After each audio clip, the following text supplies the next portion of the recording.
What's up, boyos?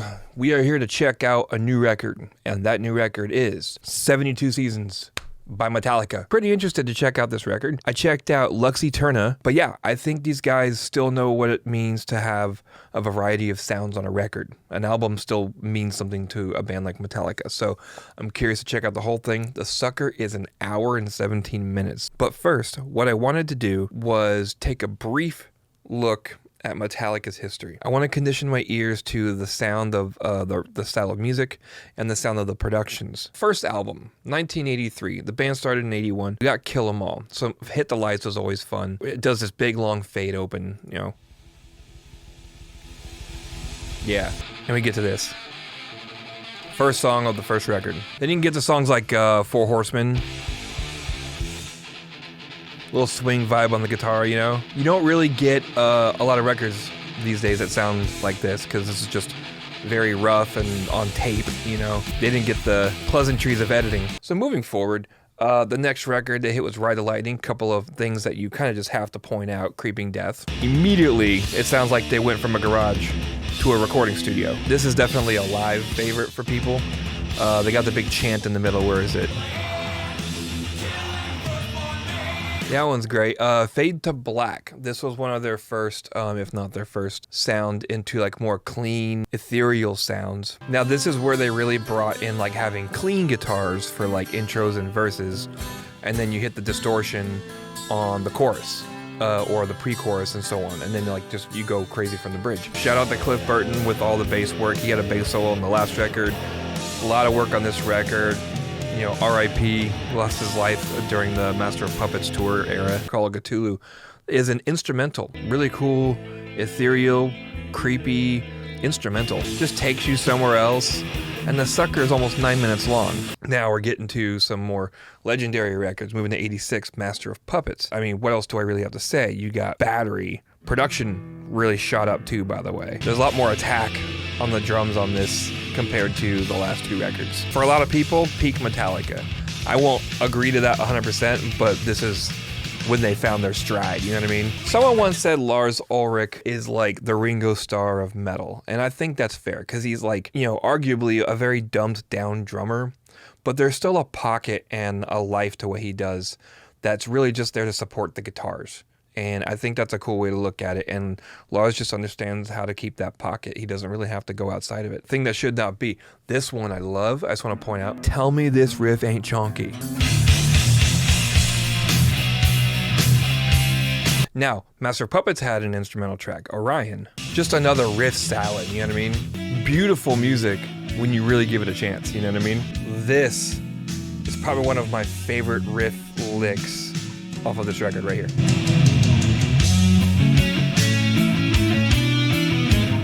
So moving on from there, Justice for All. Now this is a controversial record for those who appreciate the bass guitar like I do. However, the songs are insane. Oh, shite.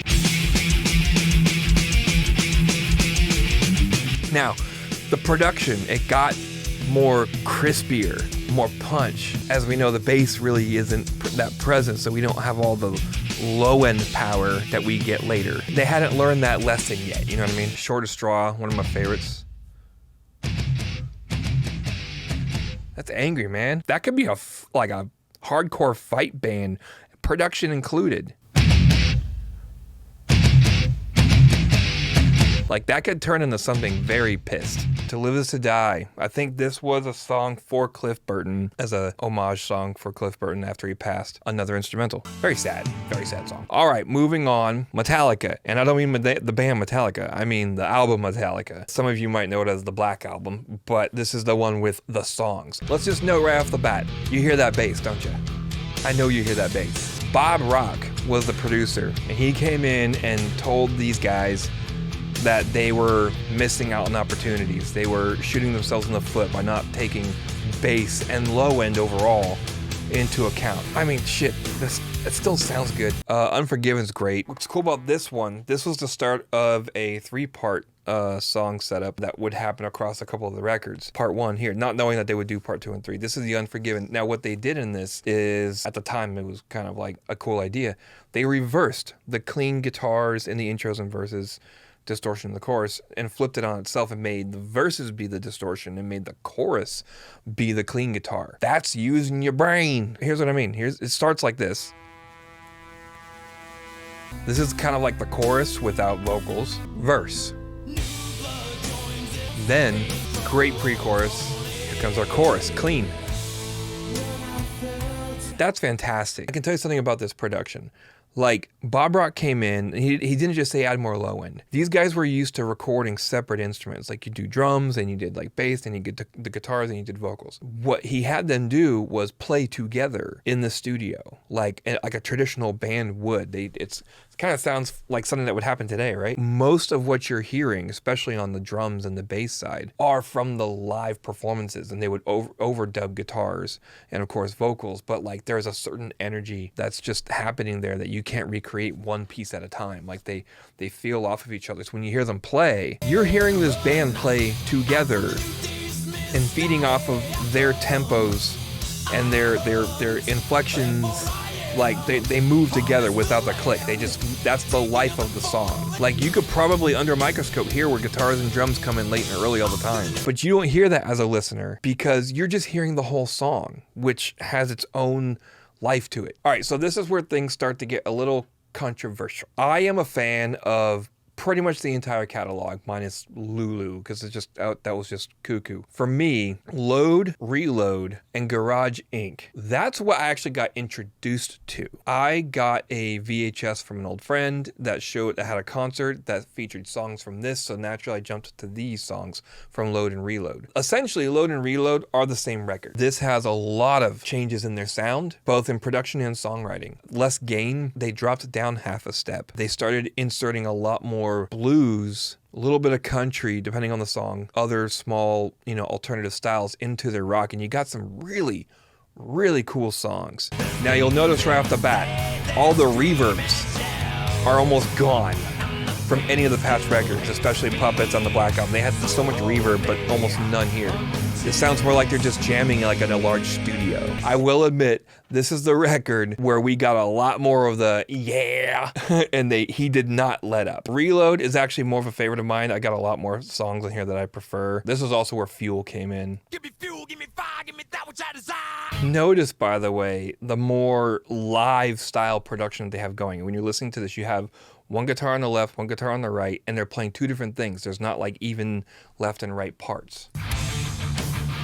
Got Kirk on the right, James on the left. Oh, Unforgiven 2. This is where number 2 came in. Like, that's so good. Great harmony choices.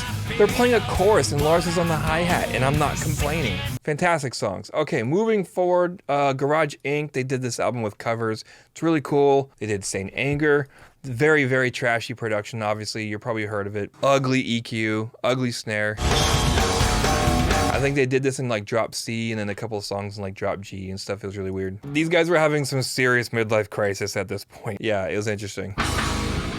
There's the G. Then we got Death Magnetic. This was their first sign of coming back to the metal side. However, this is notoriously known as one of the worst masters ever. So they did the Lulu album. We're not going to talk about that. Then they did Hardwired to Self-Destruct. Snare's a little funky when I hear it now. It's funny because I'm hearing all these back to back now. I can hear that's what weird stuff that's happening in the mix, and the snare, it's like a lot of the bottom mic. I'm kind of skimming a little faster because I'm ready to get to the record.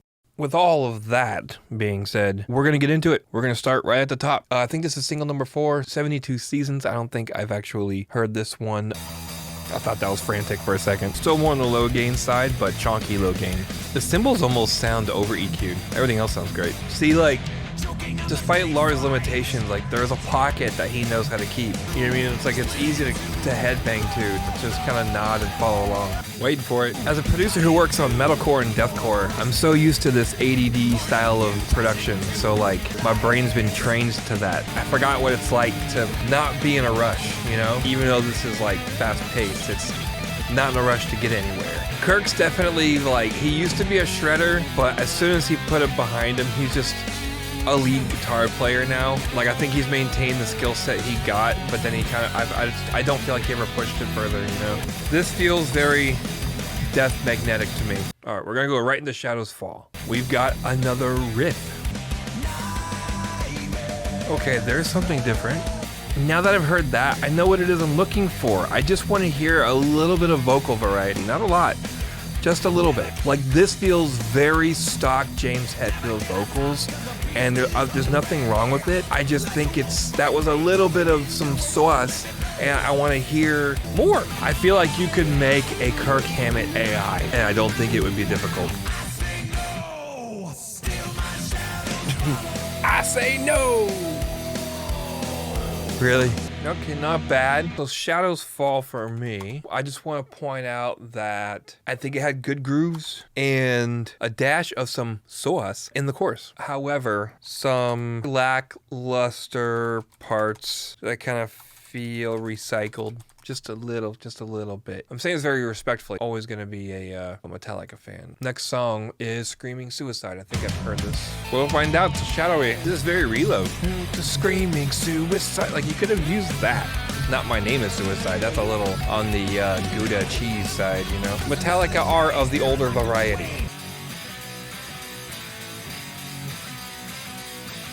Rock on, guys. Let's go. That is Metallica as prescribed. That was cool. Do some more of that. Let's get weird. Hit me up. I'm in Sacramento. I know your headquarters is right there in San Francisco. Hit me up. Let me bring some weird to Metallica. I'll do it. Let's go. I'm putting my name in the hat. I will do it. I will take one for the team. Let's do it. Okay, not bad. Like I said, kind of like Prince Charming, Reload, Sleepwalk My Life Away. Got some bass. That's right, Rob's in the band. Let's go, Rob. Let's go.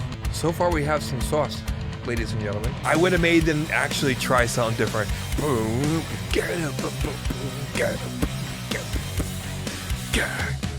know what I mean? Some halftime shit. This has the same amount of like air in the song as the last one, but with a little more creativity. This song is basically, for me, kind of like a remnant of Load. I'm not gonna lie. I think Load is very much present in this song. Like Outlaw Torn, you know?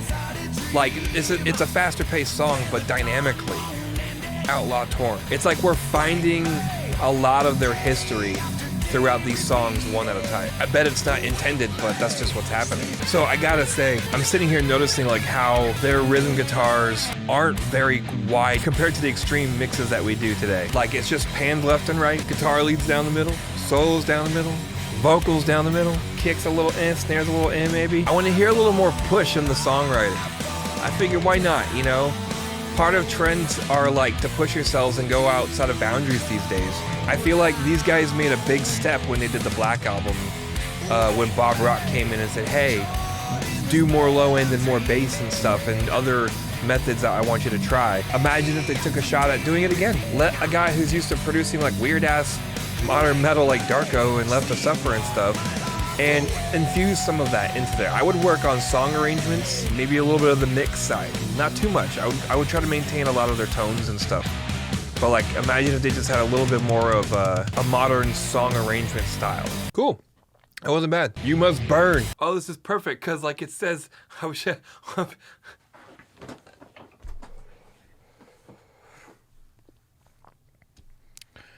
Listen to the guys. That's why they made you take a hit, because we're gonna slow it down to like a groove, you know? Some sauce. Let's get some sauce. Let's go. Interesting note choices. I feel like there could have been like a really cool pair of vocal harmonies doing like that would have like add some eerie color to that. These visuals are messing with my mind right now. We're changing notes.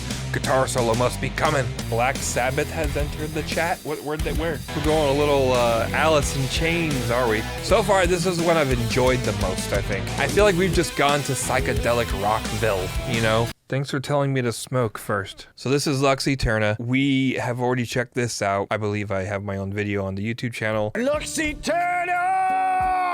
We're gonna move on to the next song, Crown of Barbed Wire. They love their intros, don't they? That's all I'm gonna remember out of all the chorus. This crown of barbed wire. Is this kind of like the thing that should not be kind of thing they're doing? That's what it sounds like. With the ugly chords earlier in the song, that's exactly what they're doing. Hey! So we have some more songs. This song's called Chasing Light, and we're gonna keep going right into it because this is a long ass album. Yeah, they have to have their Hey song. I was wondering if the vocals were coming or not. This kind of feels a little more of that Death Magnetic vibe again. It's like Kirk Hammett prefers like 8 notes. If you're a musician, I hope you are scribbling a mad comment down right now. That's what it feels like going in fucking circles with goddamn video.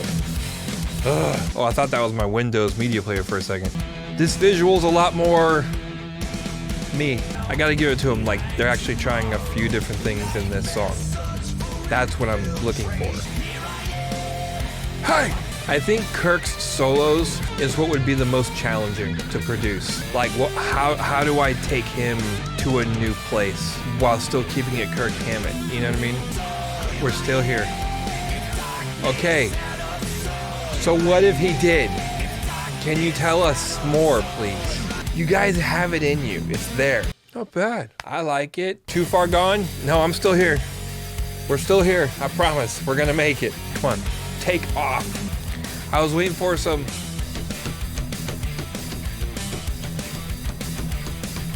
Right? You know? We needed some of that. And that would have been a sick transition right into that. What you doing, guys? Yo. No! I should have like doubled that up, you know what I mean? That would have been an amazing chorus to hear. Too far gone? No! You guys still have potential here. And we got some Justice leads. More of that. More of that. This is what you guys should be doing. Something good was happening with this song.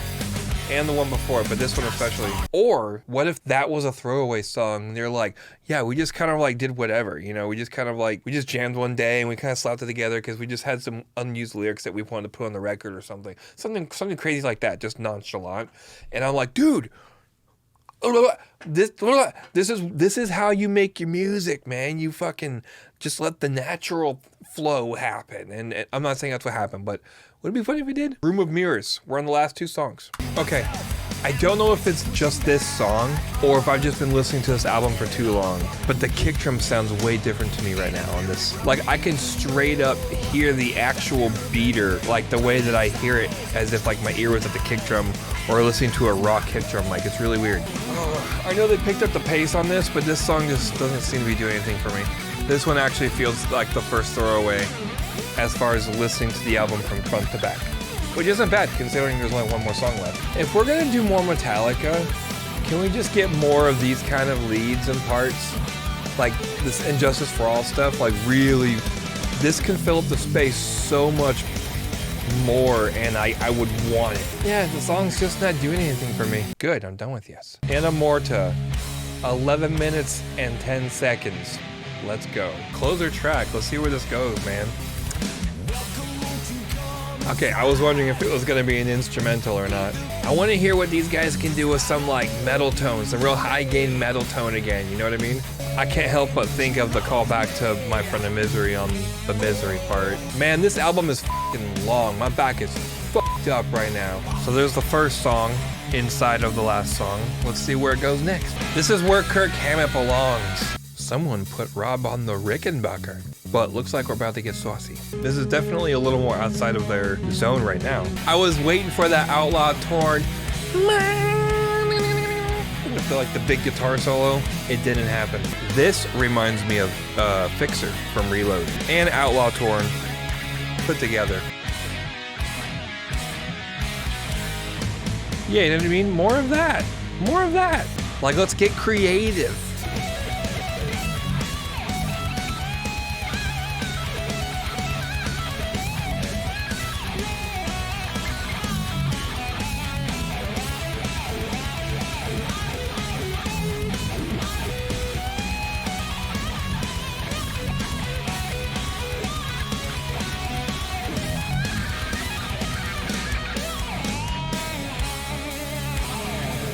So they just done. we did it, and not a moment too soon. Well, I don't really have a lot to add to the end of this thing that I haven't mentioned throughout. We got very Death Magnetic on 72 Seasons, Shadows Fall, good grooves and riffs, a dash of sauce on the chorus, some lackluster parts, feels recycled. Screaming Suicide, Reload, kind of reminds me of Prince Charming. Sleepwalk My Life Away, feels like something that might be on like Load. You Must Burn, Alice in Chains, and Black Sabbath. You know, Lux Eterna. Lux Eterna! Crown of Barbed Wire, the thing that should not be. I'm not sure it landed quite well. Chasing Light. The Hey Song. In hindsight, I don't remember this song. If Darkness Had a Sun, kind of Devil's Dancey might be in my top 3 of the record. Too Far Gone? No. You guys still have potential here. Justice Leads, Let's Fucking Go. Yes. Top 3. Room of Mirrors, maybe the first throwaway this song. Inamorta is kind of like a Fix It Out Loud Torn, but not quite there for me. So my top 3 probably be Too Far Gone, If Darkness Had a Sun, and maybe Lux Eterna, honestly. So yeah. That's it. Let me know what you guys think about the album in the comments below. Honestly, I know it's kind of hard to judge Metallica these days. Like, what are you supposed to expect? You know, are they gonna push? Are they not? You know, you can't go in there and say like this sucks. It's like, bro, we've been hearing that tune for so long. You know, it's like it doesn't suck. It's just not your cup of tea. You know what I mean? They are getting older. It's gonna sound a little older. I think it'd be fun to do something like that as a producer and try to bring something weird to it, you know, like I mentioned before. As far-fetched as that is, that could be awesome. But I still like it. I think there's a song or two I might actually come back to once or twice to come check out. The rest, maybe not so much. I still barely go back to the old albums, so I'm not sure how likely I am to come back to this one. As a whole. That being said, hit the bell, like, and sub. And if you want to come hang out on Twitch, find me at twitch.tv/AshtoneAudio. Also, we have a Discord. Links are in the description below. And we'll see you next time on The Sauce. Later, boyos.